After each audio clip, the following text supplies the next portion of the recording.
ছেড়ে দিব, কারণ জানি হুজুরের অপেক্ষায় সময় আছে, কোন সব হুজুর আসবে।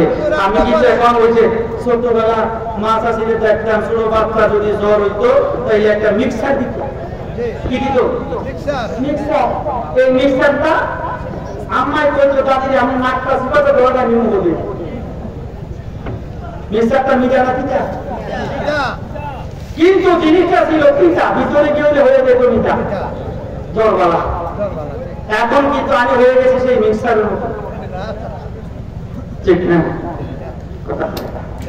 আল্লাহ তার কোরআনের দলিল দিয়েছেন, আলাম আন্নাহুম ইযলামু আনফুসাহুম জাআতুকা ফাস্তাগফিরুল্লাহ ফাস্তাগফির লাহুম রাসূলা লাওয়াজাদুল্লাহা তাওয়াবা রাহিম। এখানে আল্লাহ পাক বলেছেন, আলাম আন্নাহুম ইযলামু আনফুসাহুম, ওগো আমার হাবিব, কেউ যদি নিজের আত্মার উপরে জুলুম করে, কি করে? আত্মার উপরে জুলুম করে। আমাদের গুনাহ আছে না নাই? আছে। কথা বলে না? আছে। আরেকটা কথা মনে হয়ে গেছে, বলেননি? আমার নবীজির ইন্তেকাল শরীফ হয়েছে কোন দিন? সোমবার। সোমবার 12ই রবিউল আউয়াল দিন আমার নবীজির ইন্তেকাল শরীফ হয়েছে, দাফন হয়েছে বুধবার দিন।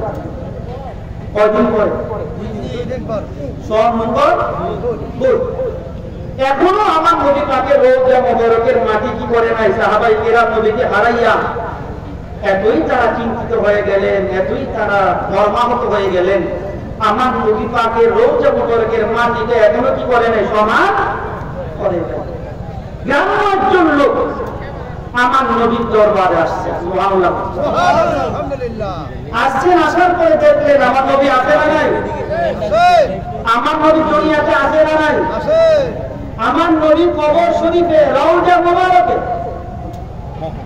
এবার ওই বেদুইন সাহাবী গ্রাম্য সাহাবী আয়েশা কয়, ইয়া রাসূলুল্লাহ, আল্লাহ তো কোরআনে বলছেন, ওয়ালা আন্নাহুম ইযলামু আনফুসাহুম জাউকা, হে রাসূল, আমার কোন বান্দা যদি তার নিজের আত্মার উপরে জুলুম করে, জুলুম করার পরে যদি জাউকা আপনার কাছে আসে, আল্লাহ এই কথা বলে নাই যে আমার কাছে আসবে, যাবে কার কাছে? অপরাধ করবে আল্লাহর কাছে, যাবে ক্ষমা চাইতে কার কাছে? নবীর কাছে। এই কথা বলেছেন কে? আস্তাগফিরুল্লাহ। আমার বান্দা যদি কি করে? তাওবা করে, আস্তাগফিরুল্লাহ। রাসূল, হে রাসূল, আপনি যদি তার হয়ে আমার কাছে দোয়া করেন, লাওয়াজাদুল্লাহা তাওয়াবা রাহিমা, তাহলে আমি আল্লাহকে তওবা কবুলকারী হিসাবে পাবো। আমার ভাইয়েরা, বন্ধুরা,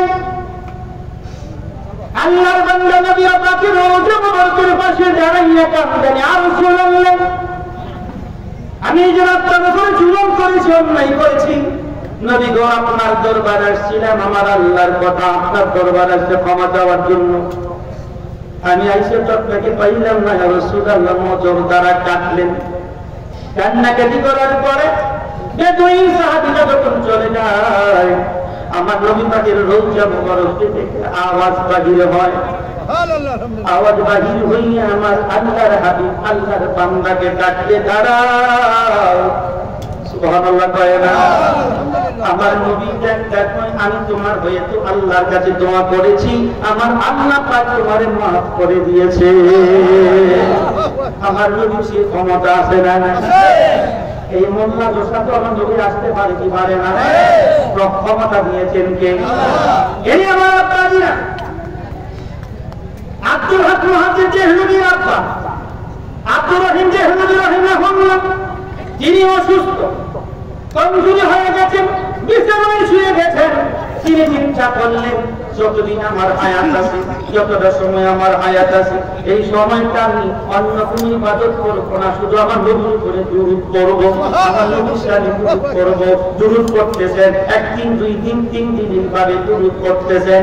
এবার হযরতে আব্দুল আজিজ দেহলভী রাহমাতুল্লাহ আলাইহি আয়েশা বলে, ও আব্দুর রহিম, তুমি আমার নবীর প্রেমে পাগল হইয়া দুরূদ করতেছো, তোমার দুরূদ আমার নবী খুশি হইয়া রাজি হইয়া তোমাকে দেখার জন্য আমার নবী মদিনাতুল মুনাওয়ারা থেকে তোমার ঘরে আসতেছে।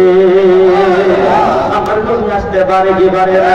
তবে জানিয়ে রাখো, তোমার পা গুলো দরজার দিকে, এই পাটা দরজার দিকে আমার নবী আসবে, আর যদি সরাইয়া দাও। ছেলেদেরকে বললেন বাবারা তোমরা আমার পাটা অন্যদিকে সরাইয়া দাও।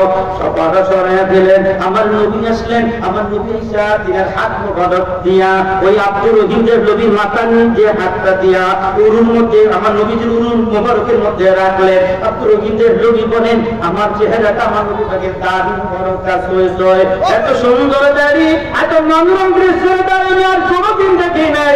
আমার নবীজি আমি আব্দুর রহিমের মাথার মধ্যে হাত বোলাইয়া বলে আব্দুর রহিম রে তুমি সুস্থ হইয়া যাইবা, তোমার কি মাসিমা হয়ে যাবে, তুমি সুস্থ হইয়া যাইবা, তুমি ভালো হয়ে যাইবা। রোগ ভালো করার মালিক কে? কথা কয় না। আমার নবীজি বললেন তুমি ভালো হয়ে যাইবা। এবার আব্দুর রহিম যে বলে চিন্তা করলাম, আমার মনে একটা চিন্তা হলো আমার নবী যদি তার দাড়ি মোবারক থেকে একটা দাড়ি মোবারক আমার হাদিয়া দিত। আব্দুর রহিম যে নবীর এই কথা আমার নবী জানে কি জানে না। এবার আমার নবী যদি দাড়ি মোবারকের আঙ্গুল মোবারকটা খিলাল করলেন, দুইটা দাড়ি মোবারক আব্দুর রহিম যে নবীকে হাদিয়া দিয়ে গেলেন এবং তার বালিশের নিচে রাখা আল্লাহর নবী চলে গেলেন। সকাল হলো আব্দুর রহিম যে নবী বলে সকালটা এমন ভাবে নিয়ে উঠলাম যেন কোনোদিন আমার অসুখ ছিল না, আমি কোনোদিন অসুস্থ ছিলাম না, আমার কোনোদিন রোগ ছিল না, আমি পূর্ণ সুস্থ হয়ে গেলাম। আল্লাহর নবীর দাড়ি মোবারক নামাজ পড়তে লাগলাম পাইলাম। আমি মনে মনে চিন্তা করলাম আল্লাহর হাবিব আমার সামনে দাঁড়িয়ে গেলেন। প্রথম ছিল সভ্য যুগে, দ্বিতীয়বার আল্লাহর হাবিব সশরীর মোবারক নিয়ে আমি আব্দুর রহিমের কাছে দাঁড়িয়ে গেছে। আব্দুর রহিম তুমি আমারে কেন খোঁজ করলা, কেন তালাশ করলা? ইয়া রাসূলুল্লাহ আপনার দাড়ি মোবারকটা আমি খুঁজে পাই না। এই আব্দুর রহিম আমি দাড়ি মোবারকটা বালিশের নিচে দিয়ে গেলাম। এই কথা বইলা আমার নবী চলে গেলেন। আব্দুর রহিম দেখলো জীবনে আমার নবীর দাড়ি মোবারক দুইটা কোরআনে তারে তারে পেছায়া রাখছে। আমি যখন কোনো জায়গায় দাড়ি মোবারকটা রাখা আমার নবীর উপরে দুরূদ পড়তাম, নামক যেমন সোজা দাঁড়ায়া যায়, নামক যেমন সোজা দাঁড়ায়া যায়, আমার নবীর দাড়ি মোবারক গুলো একটা আরেকটারে সাইডা দিয়া সোজা দাঁড়ায়া যাইতো। আমি নবীর উপরে দুরূদ পড়া বন্ধ করলে আবার একটা আরেকটারে পেছায়া নিত। অনেক লম্বা কথা রে বাজান। আমার নবী স্বপ্ন যুগে নয়, আমার নবী জালালউদ্দিন সুয়ুতি বলেন আমি আমার নবীজিকে ৭৫ বার দেখেছি। জোরে জোরে বলেন সুবহানাল্লাহ। এখনো আমার নবী দেখা দিতে পারে কি পারে না? মদিনা মদিনা আশিক মুমিনের ঠিকানা বলেন না, মদিনা মদিনা আশিক মুমিনের ঠিকানা। দিদার চেয়ে কাঁদো তোমরা, দিদার চেয়ে কাঁদো তোমরা, হও না নবীর দিওয়ানা।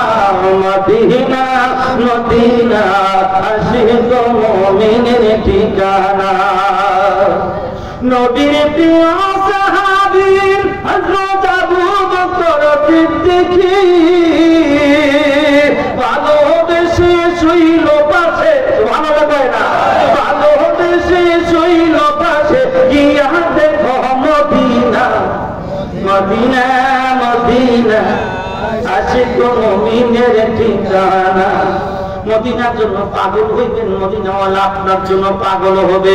কিন্তু আমার দেশের একজন আলেম বলে মদিনার জন্য পাগল হওয়ার দরকার নাই। হযরত মক্কা থেকে বাড়ি চলে আসো, মদিনা যাওয়ার দরকার নাই।